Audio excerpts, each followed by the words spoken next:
Well, hey, everybody. Happy Sunday. Getting ready to record episode 261 of Mike in the Midwest. So here we go. Do, do, do, do, do, do, do, do, do. All right.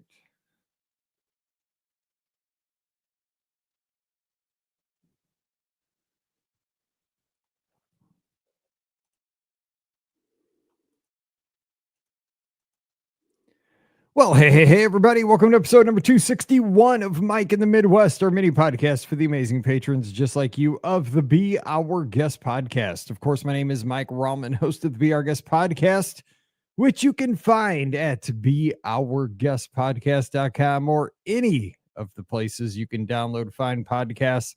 Again, I use Pocket Casts. Sometimes I use Apple Podcasts, but wherever you grab the show, thank you for doing that. And thank you so very much, as always, for supporting our show on Patreon. You help us keep the show going, and it is very much appreciated. Hope you are enjoying the shows, especially the last couple of weeks. We've been going a little bit off the rails there with the comparisons between Walt Disney World restaurants, chain restaurants around the nation, kind of expanded it out to hotels, retail locations last Friday. Just trying to have some fun here. But of course, we'll get back into the parks and resorts and stuff with all the D23 announcements over this past weekend. We'll talk about that tonight on the live call-in show. Scott is currently sitting in Nassau on the Disney Dream. I saw just a few minutes ago on Find My Friend, so he obviously will not be on the call-in show tonight. So it's just going to be us. So if you want to talk about the Walt animatronic coming to Carousel of Progress, you want to talk about Tron turning red and 9 Inch Nails coming to Tomorrowland. Never thought I'd be saying that. Whatever you want to talk about, let's talk about it tonight. So I'll need calls. So let's have some fun. I love that the whole thing about the Be Our Guest podcast, starting this back in 2008, is interaction. If there's one word I could say, well, a couple words: community and interaction. It's about people. It's about people. It's about making friends and connecting. Basically, it's about being able to make those connections and talk to folks. So tonight, Scott's not going to be here and the phone lines will be open. So let's talk about, what do you think? I mean, is it a plus? Is it a minus for Carousel of Progress? What, beyond like just yes or no, what's the long-term effects? What's the second, third tier effects for that? What do you think about Tron churning red, getting a soundtrack to 9 Inch Nails? Interesting. We have a lot to talk about. There's many other announcements too, so we could talk about that tonight. I haven't been following it super closely because, again, football kickoff weekend, not great for Alabama yesterday, but great for Jason and his Seminoles. But yeah, so we have tons to talk about. So you can catch me up on some of the other minor things that are happening, because I don't follow all the movie stuff, but we'll talk. That's what we do. We're a family. What I love is that we have the clubhouse. One of the other things I want to mention this morning is, one of the things that's maybe the happiest probably in the last year. And again, I give this is something that I give credit more to, like Dennis and Trisha and a few others, Mohawk. There's been this core group that even back in like 2020, 2021, like when COVID was going on, I threw the Discord server together in 2020 because, again, everybody was throwing stuff against the wall during COVID to try to counteract, like when everything was on lockdown, places people could meet. Zoom took off because people needed ways to interact. And we, as you remember, if you were around during the podcast, we did a live call-in show every night of the week. We did it 7 nights of the week for months. We had a live call-in show every day. It was called the Community Check-In, and we loved it. We rallied. We had a good time. We did it. It was wild for, I think, 6 months. We did a live call-in show every month. It was wild. It was great. And it, kept us sane. Because again, the theme parks were closed, cruise lines, ships were parked. It was a wild time. But we had the Discord server there, but nobody was using it because I didn't even understand Discord. I looked at it a few times. It looked weird to me. I never got involved. And back then, Twitter and Facebook were still kind of dominant. They hadn't gone south like they have. And I'm still on Twitter because if you're a sports fan, there's still nothing better than being on Twitter during sports. it's undefeated during your sporting event. I mean, it might not be great for anything else, but man, it is great for when Alabama's getting and I'm an Alabama fan, but when Alabama's getting smoked and like they pan across the crowd and they see a Alabama fan, he shoots the bird to the camera. I mean, it's like he's a meme immediately, and the captions are just they're classic. I mean, it's unbelievable. But it helps you just drown in your misery. It's unbelievable, like just watching what happens over there. So blue shirt Alabama guy, I felt his pain immediately. Like it was not good. If you're an Alabama fan, this is not going to be a great Alabama season, but my Mizzou Tigers are great, so we're going to be fine. Anyway, where was I going? So with the Discord server, though, we started in 2020. It kind of just like there was just a core group of people, very, very few people that hung out on it, used it, I guess, because they knew exactly how it worked. I kept seeing it. I didn't know exactly how it worked. What I missed back when we first started our podcast, we had these V Bulletin message boards, which were really popular back in the like aughts, like in 2000, 5, 2010, like in that 2005 to 2010, the message boards were really big before social media took over. Now, when Facebook and Twitter got big, the message boards all died out, like Diz boards and our message boards, but they were huge before then. They really made these little communities, and they were great. We had an awesome one. That's when our podcast really took off and got popular, is when we had our message boards back then. And then Twitter and Instagram and all that took off, and it just everybody went there. The message boards all kind of died, and that was sad. And eventually nobody went to ours, and it just started getting a bunch of errors, started getting hacked, and I took them down. But what Discord is, it's like our second birth of our message board, so much so that I actually put the banner I actually had Jordan do it. Thank you to Jordan. I had Jordan put our banner back up on the Discord server from 2010, back from our message boards back then, our classic banner that back in the day, Keith Black, we had a person who was a great artist. He would make our banner change seasonally. He'd have a Halloween banner. He'd have a Christmas banner. He'd have a Valentine's banner of St. Patrick's. And I can't find those things for the life of me. And I've emailed them. I can't reach out. I can't get a hold of them.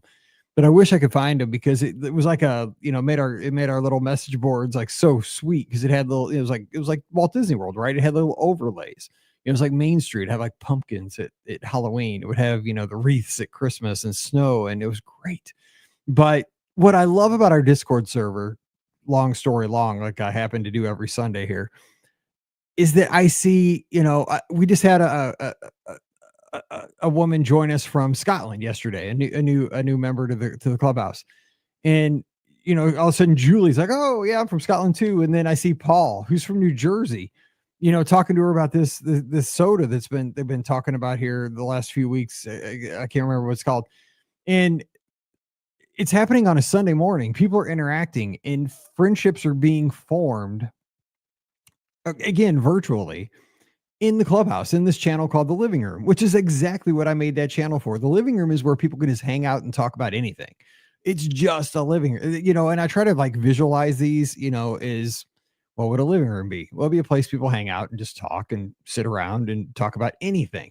It's super general. It doesn't have to be anything at all. And that's what you talk about soda, you talk about whatever. There's no rules in the living room. The living room is just where people hang out and just, it's just where you sit around and talk about whatever life. And I love that people can just hang out and just meet and build relationships.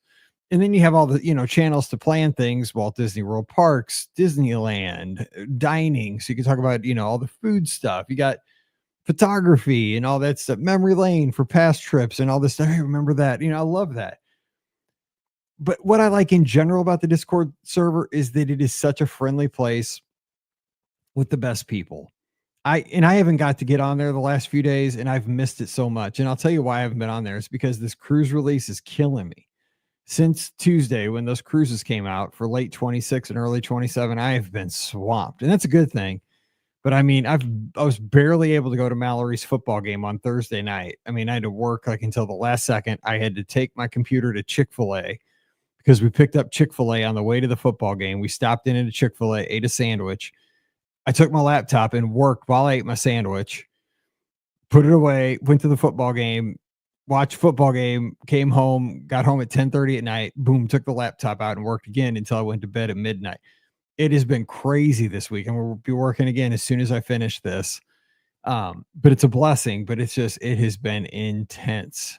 So that's why I have not been in the clubhouse very much this week, and I apologize. But I've been watching. I've been like, at dinner and stuff. I get on my phone and look.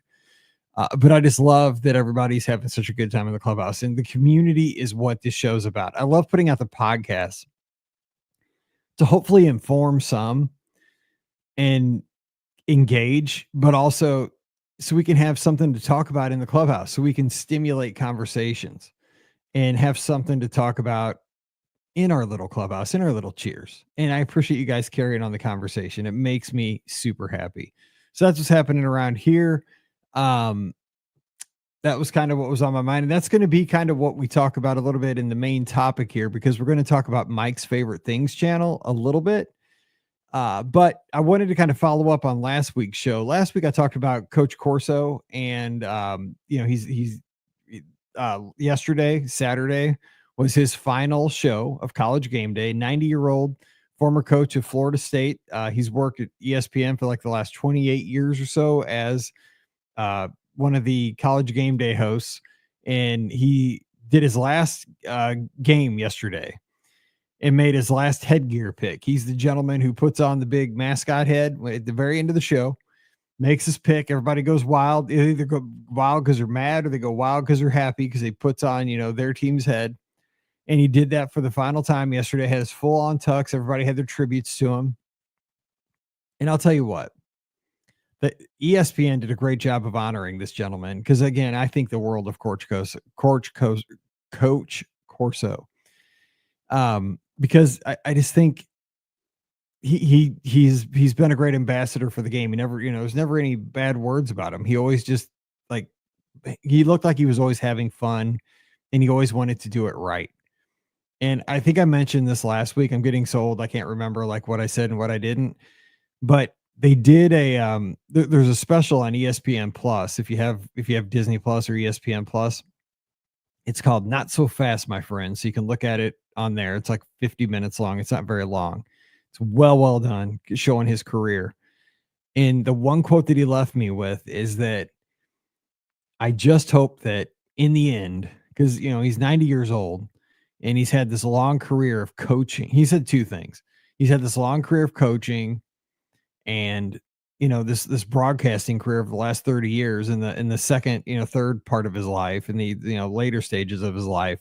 But at the end, he said, in the end, I just hope that I made him smile.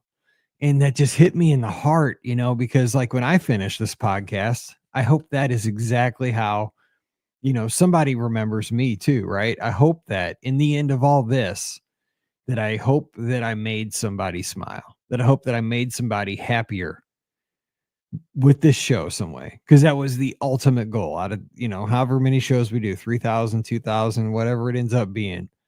I hope that we made, somebody smile. It's always the goal. When I get behind this mic, it's always that when you finish a podcast, that you don't think your time was wasted, that you maybe learned something, that it made you think a little bit, but it made your day a little bit brighter, a little bit happier, a little bit better. Hopefully better, but maybe it just made you feel a little bit happier. That's always the goal. But also one of the things he said about coaching, and I believe this is very true about teaching too, is that he said that coaches, when they die, because he kept saying, because everybody's giving him these tributes like all week, right? Because it was his last week working at College Game Day. So all these, football coaches are, saying, we appreciate you, coach, and all of his former players, and all these celebrities are saying, giving him tributes. And one of the things he said it was like kind of being at a funeral, because everybody was, giving him his dues, right? And he's like, this is almost like everybody's coming to my funeral. It's like almost like I died, because he's a really funny guy. And he said, but here's the thing I want to say. And he said this, he said, the thing about being a coach that's different than being a business person is when a business person dies, they leave behind their money because they've worked really hard for a lot of money. But when a coach dies, they leave little bits of themselves all over in the athletes they've coached, in the people that they've coached, And I thought about that, and that stuck with me as well, because I think that's true of coaches and teachers. I think teachers leave behind their legacy in their students, in the people that they've worked with, because I hope that like every student that not every student, because not every one of them cared for me, but I hope that there were a couple along the way that thought Mr. Rallman, taught me this. And I'm not talking math or science or social studies or whatever, but maybe I sat down and taught them some kind of life lesson at some point that maybe they'll teach their kids or tell their kids, hey, Mr. Rallman told me this, not to quit, that we had a one-on-one at some point. And that kind of stuff that Coach Corso reminded me about. I'm going to keep reminding people. I'm going to keep encouraging teachers, like teachers that I know. I'm going to keep sending them messages, because I know a ton of teachers that are still in the battle, that are still in those classrooms. And I'm going to send them messages and uplift them, because they need it more than ever. And keep fighting the good fight, because, you're needed more than ever, and you're going to leave that legacy. You're not in it for the paycheck. You're going to leave that legacy. So he said that, and I think that's so important. All right, let's get to the feedback from last week's show. Getting a little deep there. Don't want to get too deep, but just had to say that it's pretty cool. Trisha was the only again, this is Labor Day weekend, so a lot going on. She said the Brewers did a tribute game to Bob Uecker this past weekend. It was great how they reminisced about his career with video clips and guest appearances. My favorite was Robin Yount. Man, he was a great player, Robin Yount. I love that kid because he came up young and just was an awesome player. Also, I believe in that game, Yelich went crazy with a Bob Uecker bat. It was like it was meant to be. And from everything I saw, because I'm a huge Bob Uecker fan, because he had a Cardinal connection too. And but he was just like a joy. He was just like, he loved the game. And the Brewers did it so right with their tribute to them. And all the players had Ueck on the back of their uniforms. And I love that they honored the gentleman that way. And I love that Ueck said something to the effect of, I have nothing against dying. I just don't want to be there when it happens, or something like that. I have nothing against death, but I don't want to be there when it happens. That's so Bob Uecker, because he's just such a funny dude. Like what a legacy. What a way to be remembered, right? That everybody laughs when you're gone. Like when they talk about you, people laugh and they're happy because they knew you, because they were in your presence. You made them happy. So that's pretty cool. So thanks for sharing that, Trisha. I appreciate that. One other thing I want to mention about Coach Corso, because I was talking about this with my wife, and it's almost like certain people, like it's meant to be. Coach Corso, why is it so hard to say this? Coach Corso played for or coached 6 different teams during his career. Yesterday, all 6 of those teams posted a victory. And they were not all favorites either. They were not all supposed to win. They all won. Including Florida State over Alabama. Tell me that isn't like God reaching down to like give him like it's your day. It's like I told Pam at dinner, I was like, it was just meant to be. And he picked Florida State over Alabama, the only one on the set to do that. And they won. Some things are just meant to be. Some things are just meant to be. If you have feedback for this show or any show, and we love feedback here, patreon.com/BRGS podcast. Would love to share it next Sunday. All right. Today's show, going to be kind of a combination of things. First of all, I wanted to talk about that one aisle in the grocery store that I loved as a kid. In every grocery store that I went to as a kid had it. Schnucks, Deerberg's, even Shop and Save, and even where my grandma worked. My grandma worked at a grocery store, which none of you are going to know. It was called Tomboy, but my grandma was a checker there. And because we moved when I was in 6th grade, but up until 6th grade, we lived in this house and the Tomboy was 2 blocks over. And so I would always ride my bike up to the Tomboy to see my grandma. She was working checkout, and that Tomboy had a couple arcade machines up front and some of those like little quarter machines where you put in a quarter, you twist the thing, and you might get like a football helmet or a bouncy ball or a spider ring or something out of that. It had all that stuff up by the front doors. And they had like a centipede and I think a Pac-Man machine right by the front door too. But that was the Tomboy was like a little small, like, I guess family owned grocery store. I don't think it was a chain. It was very small, but grandma was a checker there for years. And so I could ride my bike up and see grandma and I just wandered the store, I guess. I don't know. I don't even know what I did as a kid because it was before sixth grade. But anyway, all the stores as a kid, when I would go there with my mom, typically, they all had the aisle that was it wasn't like a toy. I guess it was maybe a toy aisle as a kid. And I loved this aisle as a kid. Like, but it would have small toys. It would have things like jacks, like parachute men. It was all like inexpensive toys. Like it would also have seasonal items like kites during the spring. I'm trying to think like those bouncy balls you could buy.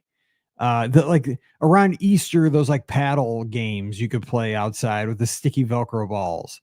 They would have, I'm just trying to think like all those. So the reason I think about this aisle, and I was wondering, like, okay, so all of our stores in St. Louis had these, and it usually wouldn't be a full aisle. It'd be maybe a half of an aisle, but it would always be towards the end because you would like, I don't know if this is how your grocery stores were set up. I'm sure they're all set up similar. Like you would typically go in, like first you go through like the produce, like the cold section where all the produce is. And then you kind of snake your way through all the other aisles. This aisle would always be towards one of the last aisles we would go through, like with my mom. You know, say the store had maybe 15 aisles. Because when I was a kid, we don't do this anymore. I hardly go to the grocery store. Usually Pam does. But like we used to go down every aisle, like we'd snake back and forth. But this was always like maybe the second to last aisle in the grocery store as we snake back and forth. Like the last aisle was always like the frozen stuff where the milk and cheese were. But this was always like 2 or 3 aisles from that because it wasn't the frozen stuff, but it was one of the last aisles before you got to the frozen section. And it'd be like by the greeting cards and the magazines and stuff like that.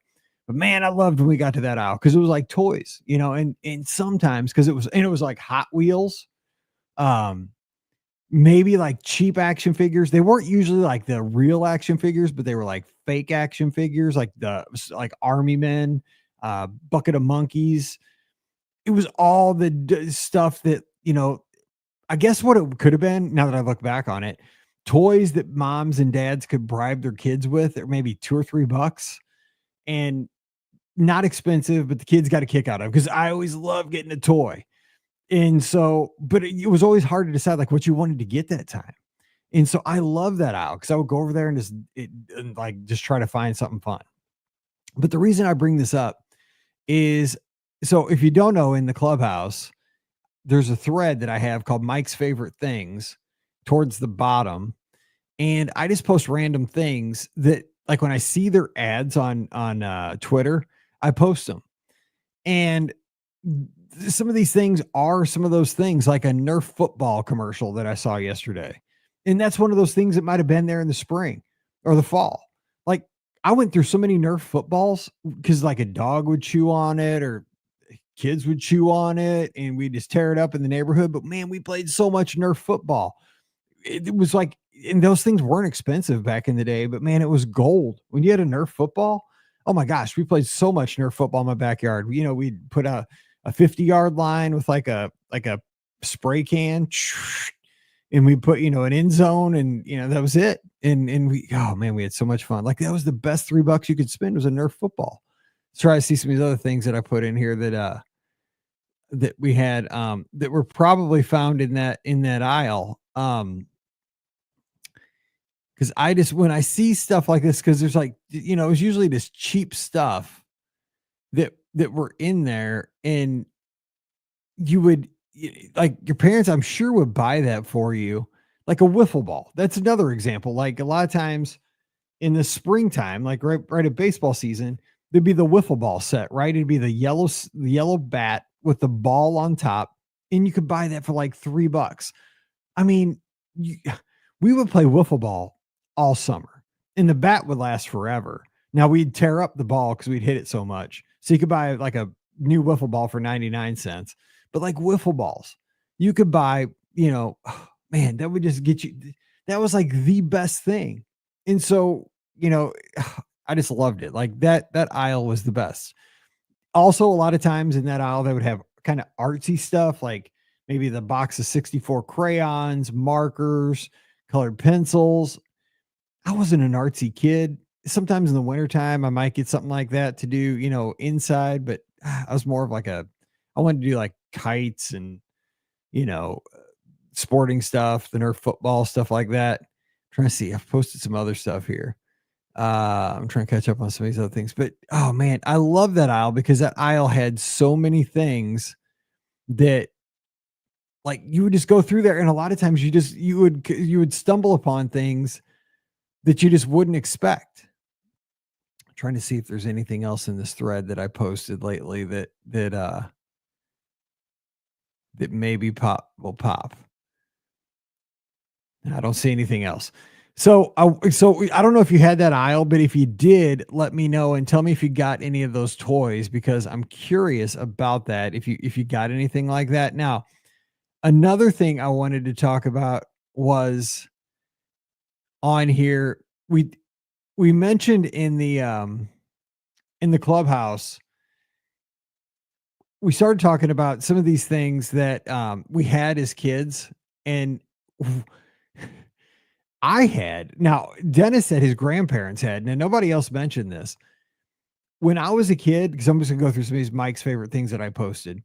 We had these grippy things in my bathtub, and we had them. We only had one bathtub in my house growing up. We had a small house, but they looked like what they remind me of is the Price is Right decorations. They were these kind of flowery looking things, but they were grippers on the bottom of the bathtub so you didn't slip when you got in. I don't know if they were for us as kids, my sister and I, or if they were for my parents, so they didn't slip. But when I saw this picture on Twitter, and go over to Mike's favorite things in the Discord and you'll see them. We had these. My grandparents had these in their house too. Like I thought every bathtub had these when I was a kid growing up in the 70s, like in the late 70s, early 80s. But apparently, well, there's 4 people that said that 100%. So maybe let me see who said this. Run Mike D, Craig, Paul, and myself. So maybe more than just myself had them. But I thought every bathtub came with these things when I was a kid. So let me know about those. Um, Also, I posted about how cool it was when you were a kid to get chocolate milk with your lunch. I mean, I went to a private Christian school that only had like one class per grade. And when you got chocolate milk, it was a big deal because here's the deal. They didn't have chocolate milk every day. Like most days you have white milk or you could get orange juice. It wasn't even orange juice. It was orange drink, but they did. I think like on Tuesdays and Thursdays, they had chocolate milk too. And if you got chocolate milk, like it was like an upgrade. I think it was the same price, but like it was a big deal. So like it was like chocolate milk day. And somebody posted a meme that said the Dom Perignon of elementary school. And that's exactly how it was for us. Like you were fancy when you got chocolate milk. What else do we have going on over here? Oh, I posted and I found somebody posted the exact pin the tail on the donkey game that we used to play. And we played this at one of my birthday parties when I was probably, I don't know, 4 to 6. I was young. We played pin the tail on the donkey. Now, I don't know if kids play this anymore because, again, my kids are older. Is this still something that kids do? But I remember playing this I remember this year this is where like I can't remember what I did with my shoes, but I do remember that this year we pinned the tail on the donkey in my basement at my house when I was like, this is my house on St. Daniel, the house I was talking about where I used to ride my bike to see my grandma at Tomboy. I had all my friends. We had the bandana. It was a red bandana that we, blindfolded everybody. My mom would blindfold us, spin us around. We had this, and it wasn't a pin. It was, I remember it was like ticky tape or something. She put on those little tails and we had to put it on the wall. It was in our basement at the time. God, why do I remember all this? We had to pin the tail. I did not win because I'm super competitive. I remember I lost. Can't remember who won, but we pinned the tail on the donkey and, but I can't remember who won. But I remember that year, my mom made like a sheet cake. It was yellow. It had yellow icing, and it was Mighty Mouse. Remember that Mighty Mouse? It was a yellow cake, but he also had a yellow uniform, I think, on. And he had like a fist, he was like flying with a fit. Why do I remember that? But Mighty Mouse cake. I think that was his name, Mighty Mouse. And then Paul, one of our friends over the Discord, posted Mr. Mouth, the game Mr. Mouth. It was like a game. Okay, this will be the last story because I know we're running long, and it's Labor Day weekend. Do you guys know the Mr. Mouth game? I got to tell this story because, again, Mike in the Midwest is just stories. I hope to entertain you for about 30 minutes, a little extra content because you're supporting our show. And hopefully it brings, again, the whole idea is to bring up memories for you that you can share with your family. Hopefully it's nostalgia for you.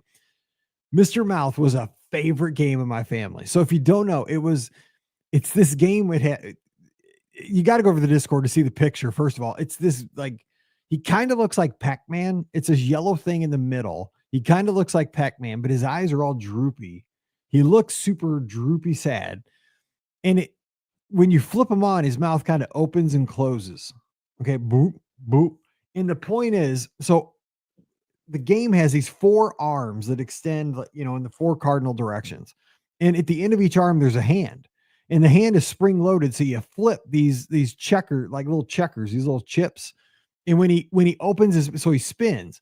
And when he opens his mouth and closes, when he comes around, like when his mouth opens facing your hand, the idea is to flip your chip into his mouth while it's open when he's facing you. And the winner is the first person to flip all their chips into his mouth. But it's hard because sometimes when he's facing you, his mouth closes and it bounces off his nose or whatever.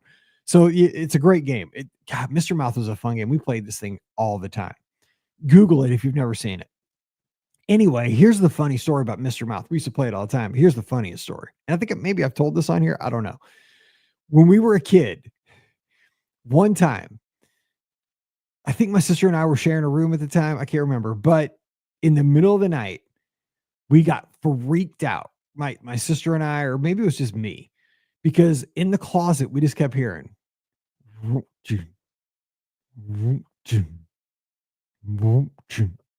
I thought somebody was coming for me.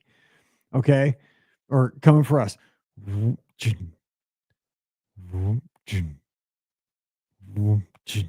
That's all I heard. It was coming from the closet. I was like, oh my God, like something's coming at me out of the closet.